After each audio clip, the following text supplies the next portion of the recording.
talking to their friends, traveling around, talking about how we can take the government back from the bureaucrats can make a difference. And so, this is a small audience, but you're all here because you care. And if you think about, try 1760 when people started talking about, independence, or 1770, that were small audiences. But they had the power of an idea, and they changed the world.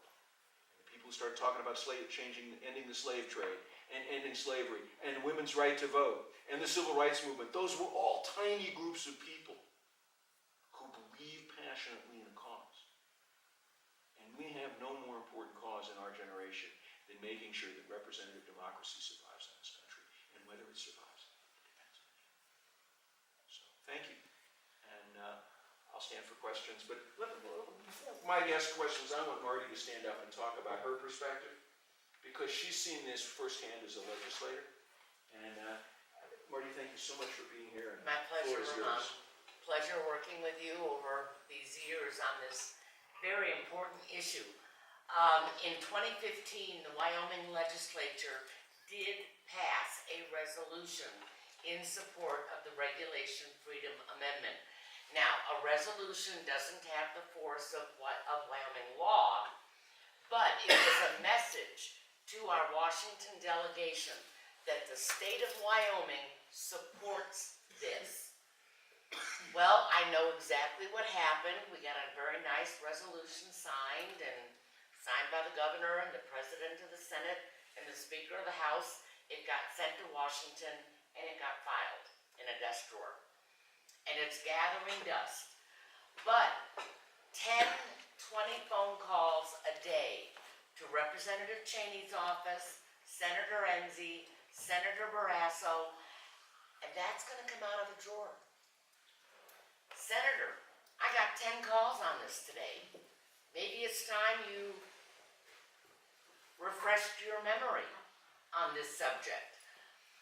Ramon is absolutely right. This is a small group, but I figure there's 10 people here. We're talking to 100 people, because you're going to leave here and you're going to talk to your friends. You're going to talk to your family.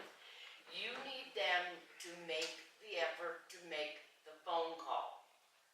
Senator Enzi, please support the Regulation Freedom Amendment, which the Wyoming legislature passed in 2015. Harriet spoke eloquently, as usual, about the regulations that inhibit Wyoming's ability to earn a living, specifically grazing rights. And there's a couple of agencies, most notably BLM, U.S. Forest Service, that are involved in renewing grazing rights to our ranchers in Wyoming. The Upper Green River Cattlemen's Association has been working for 16 years on a new grazing permit. Now, if you take 5 ranchers and they're working 16 years on a grazing permit, that is a lifetime of employment for a federal bureaucrat. His job is to stretch it out, stretch it out. Oh, I see you have this and this and this. Oh, but we don't have this study, application, affidavit. So another 2 or 3 years later, that gets completed. Still going down the list, still missing all of this. 16 years to put together a new grazing permit for the Upper Green River Cattlemen's Association in Sublette County. To do the same thing that they've been doing for the last 100 years. Yes. It's not like they're going in and changing. In 2 or 3 years. Yeah. If it even took more than a year. Back before FLPMA, Yeah. these permits were done. Yeah. Okay, let's see what's changed. Nothing. And fill in the blank, and bam. A year, maybe 2. But now bureaucracy is serving itself and, if I might say so, serving the environmentalist industry Yes. in stretching out these applications, causing interminable delays and expense as these ranchers have to hire lawyers to help them with the application process. And nothing is ever correct because you've got a public employee who is intentionally, I probably shouldn't have said that, dragging out the That's process true. so that he can spend 30 years in this office, retire on a nice federal pension. Harriet alluded to the commissioner who talked about employing public employees at the White House. The state of Wyoming, and I can tell you this for a fact, the government of the state of Wyoming sees itself as an economic driver in this state. It does. Said, well, without state employees, of which Wyoming has more of than any other state in the country per capita, they do this on purpose because they think without state employees or county employees, a community might suffer economically. So what they do is they raise the benefits, the salaries, so that private companies in Gillette, private companies in Lincoln County lose employees to the state. Attorneys in Cheyenne, because the Attorney General's office is the largest law firm in the state. 276 employees in Wyoming's Attorney General's office. 25% of the workforce in Wyoming works for the government. 25%. It's the second largest industry in the state. Minerals is number one. That's right. Public employees are number one. Government, public employees, number 2. And in Lincoln County, government is number 1. Oh dear. But we are losing, when the state government or the county government offers huge raises, huge benefits, what is a private sector employer to do when someday he gets, I've got a job with the state, I'm leaving. And that is happening all over the state of Wyoming. And what do these employees do? They get entrenched into their little bureaucracies and they get told how things work. And parenthetically, I want to tell one little story. I had a young woman, an employee of the Wyoming Department of Education, and by young, I mean she was under 30.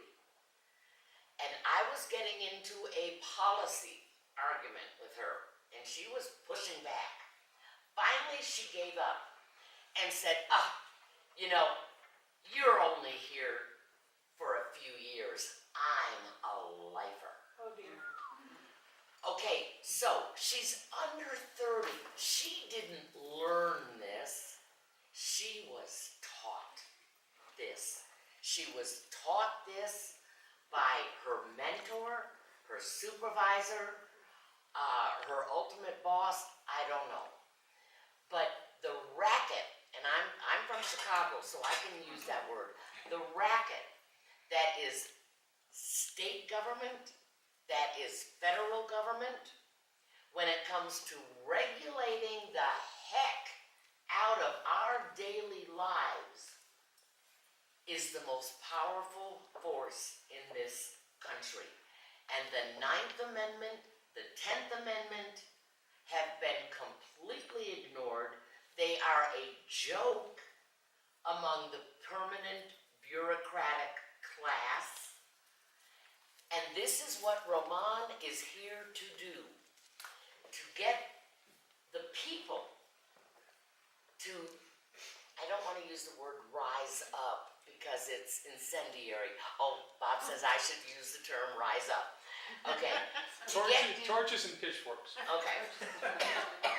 But you can't put torches and pitchforks through the phone or via an email. But get your voices heard in Washington, D.C.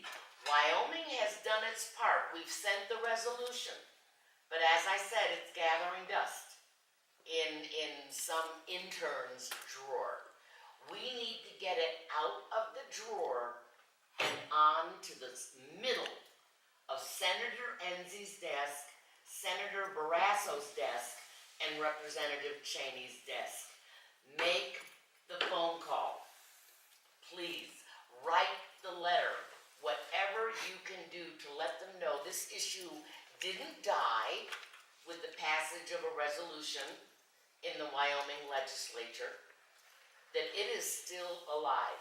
You have how many states that have sent resolutions? There's 27 state legislative chambers in 17 states have sent resolutions. Okay, so what we need to do is get these resolutions out of the desk drawer and onto the radar screen of our electeds.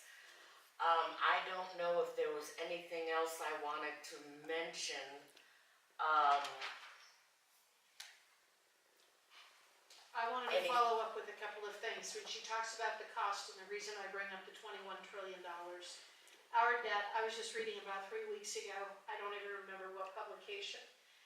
The United States debt at $21 trillion and the world debt at whatever number it was is probably the biggest destabilizing force going forward that we have. A lot of people are ignoring it, but it's an astoundingly destabilizing situation that we're in. We're either going to have to inflate our way out of it, or we're going to have to default. It is actuarially impossible to repay $21 trillion. We're the largest debtor nation in the history of the world. That is going to affect us. It's going to affect our children and our grandchildren and generations thereafter. That's why this is significant.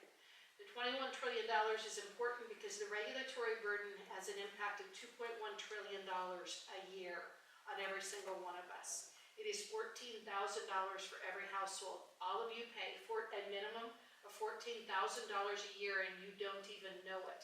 It is the second highest expense that you have behind housing